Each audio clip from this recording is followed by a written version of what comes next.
Mabilis ang paghinga ni Jomar, halos mabasag ang kanyang dibdib sa lakas ng tibok ng puso. Sa likod niya, humahabol ang malalakas na yabag. Hindi ordinaryong tao ang mga ito. Kasama niya si Maria, ang kanyang kasintahan, na halos mawalan na ng boses sa pag-iyak. "Jomar, bilisan mo!" sigaw ni Maria. Habang pinipigilan ang pagdulas sa madulas na lupa, naririnig nila ang isang ungol, malalim, mabigat, parang nanggagaling sa ilalim ng lupa. "Hindi tayo pwedeng tumigil," sagot ni Jomar, sinasabing parang siya na rin ang naniniwala na hindi sila makakatakas. Kanina lamang, galing sila sa lamay ni Lolo Piro, ang pinakamatanda sa baryo. Matapos ang huling dasal, napansin ng ilang matatanda na hindi isinara ang kabaong ng maayos. May kakaibang amoy na kumalat, parang panis na karne at putik, at nang bumalik ang lahat sa kubo para sa huling pamamaalam, wala na ang katawan sa loob ng kabaong, at doon nagsimula ang lahat. Si Aling Rosa, ang kumadrona ng baryo, ang unang nakakita. "Diyos ko po!" ang sigaw niya, sabay turo sa bakuran kung saan may mga yapak ng taong walang sapatos. Malalaki at malalim ang bakas. Parang hindi lamang tao ang gumawa. Balbal, ang malanhig bulong ni Casimyon, ang albularyo. Kapag hindi na ialis ang pako sa paa bago ilibing, bumabangon ang patay para maghanap ng kapalit. Hindi pinaniwalaan ni Jomar ang mga kwentong ito noon. Pero nang marinig niya ang malalim na pag-ungol mula sa dilim at ang biglaang pagkawala ng dalawang binatang nagbabantay, nanigas ang kanyang katawan. Pagbalik nila sa labas, nakita nilang punit ang dingding ng kubo. Parang may dambuhalang kamay na dumurog dito. At ang dalawang bantay? Wala. Tanging dugo lamang at nahulog na tsinelas ang naiwan. "Dapat tayong umalis sa baryo," mungkahi ni Maria. Hawak ang braso ni Jomar. "Nandito ang pamilya mo, Maria." "Hindi tayo pwedeng basta umalis," sagot niya. Ngunit nang biglang sumigaw ang isang bata mula sa kabilang dulo ng baryo, parang nawala ang lahat ng pag-aalinlangan. Patakbong tumungo ang lahat sa gitna ng kalsada. Doon nila nakita ang katawan ng bata. Wala ng buhay. Nagkalat ang mga sigaw. Ang ilan ay agad na nagdasal. Ang iba'y kumaripas ng takbo.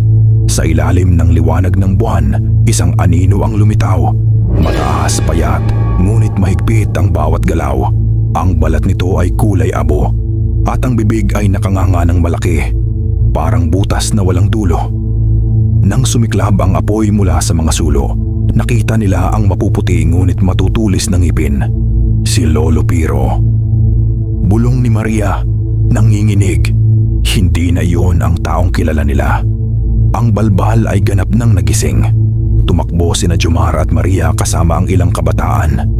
Rico, ang kapatid ni Maria, at si Lenny, ang kanilang kaibigan.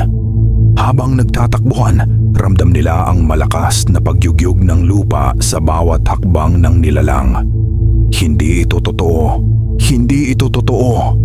Paulit-ulit na bulong ni Lenny. Mula sa likod, maririnig ang mga matatalim na kuko na kumakaskas sa puno at ang amoy ng nabubulok na laman. Paminsan-minsan, may ibang ungol na humahalo. Tila ba hindi iisa ang halimaw na humahabol? Marami sila, wika ni Rico, halos maiyak. Sa gitna ng kagubatan, nakarating sila sa isang lumang kuweba na minsan nilang tinatambayan noong bata pa. Doon sila nagtago, nanginginig habang sinusubukang hindi gumawa ng ingay. Bakit sila nabubuhay? Tanong ni Maria. Ito ang sumpaan ng mga hindi na alisan ng pako sa paa. Paliwanag ni Jomar, na ngayon ay naniniwala na rin. Kailangan daw maputol ang kanilang dila o masunog ang katawan mula sa labas. Narinig nila ang mga yabag. Hindi lamang isa. Marami.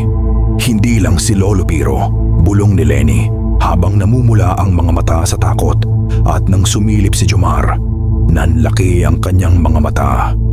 3, 4, 6 na mga nilalang ang naroon. Lahat ay dating mga patay sa baryo. Ang iba ay mga taong matagal nang nawala, ang iba na may kamamatay lamang. Lumapit ang mga balbal sa bungad ng kuweba. Ang mga mata nila ay parang butas na walang laman at ang hininga ay amoy lupa at bulok na karne. Isa-isang nag-ungol, parang may ritmong hindi mawari. "Hindi na tayo makakalabas," umiiyak si Lenny. "Meron," sagot ni Yomar. Ang sulo. Kinuha niya ang natitirang posporo at sinindihan ang ilang tuyong sanga. Sumiklab ang liwanag sa loob ng kuweba.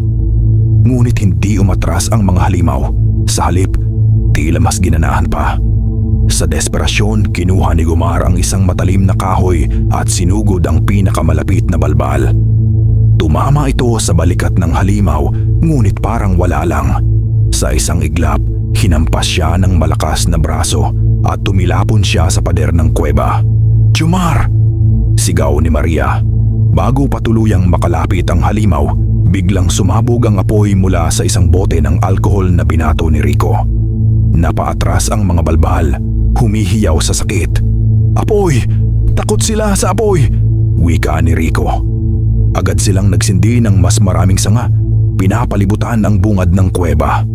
Panandalian, umatras ang mga halimaw, ngunit hindi sila tuluyang nawala. Umiikot lamang sila sa paligid, naghihintay. Lumipas ang mga oras, ngunit hindi pa rin sumisikat ang araw. Pakiramdam nila'y humaba ang gabi. Unti-unti ring nauubos ang kahoy at alkohol. Hindi natatagal ang apoy, sabi ni Maria. Habang hawak ang kamay ni Jomar, may isa pang paraan. Mahina niyang tugon. Ang sabi ng mga matatanda, kailangang putulin ang dila ng pinakamatanda sa kanila, si Lolo Piro. Sabay-sabay nilang nasabi. Ngunit, paano nila magagawa iyon kung hindi sila makalabas? Nagdesisyon si Jomar. Ako na, kailangan kong lumabas. Kapag naputol ang dila niya, matatapos ang sumpa. Hindi, Jomar. Baka. Hindi na natapos ni Maria ang kanyang sasabihin. Kung hindi ko gagawin, lahat tayo mamamatay, tugon niya, matatag ang boses. Kinuha niya ang natitirang sulo at isang matalim na itak na nakuha niya mula sa mga kagamitan ng baryo. Lumabas siya kahit na nanginginig ang buong katawan. Sa liwanag ng nag-aalab na sulo, humarap si Jomar kay Lolo Piro o sa halimaw na dati niyang lolo. Mabagal itong lumapit, ang mga kuko ay kumikislap sa liwanag. Patawad lo, bulong niya bago sumugod. Mabilis ang kilos ng balbal. Ngunit sa isang iglap, naitulak ni Omar ang sulo sa bunganga nito. Sabay hampas ng itak, isang malakas na sigaw ang umalingahungaw. Parang ang buong kagubatan ay yumanig. Sa huli, naputol ang tila ng halimaw. Biglang tumigil ang lahat ng balbal. Isa-isa silang bumagsak, parang mga manikang pinutol ang tali. Bumalik si Jomar sa kuweba, duguan at hingal na hingal. Niyakap siya ni Maria ng mahigpit, sabay iyak ng malakas. Pagsikat ng araw, nakita nilang naglaho ang mga katawan ng balbal, parang natunaw sa lupa. Ngunit, ang amoy ng pagkabulok ay nanatili, pati ang takot sa kanilang mga puso. Natapos na ba? Tanong ni Lenny, halos pabulong. Sa ngayon, sagot ni Casimion, na dumating matapos ang lahat. Pero tandaan ninyo, hanggat may taong hindi maayos ang paglilibing, may babalik at babalik. Lumipas ang mga buwan, sinimulan ng baryo ang mas mahigpit na ritual sa bawat libing. Pako sa paa, bawal tanggalin. Ngunit gabi-gabi, lalo na tuwing kabilugan ng buwan, naririnig pa rin ni Jomar at Maria ang mahinang ungol mula sa kagubatan. At sa bawat ihip ng hangin, tila may malamig na tinig na bumubulong. Hindi pa tapos ang gutom namin.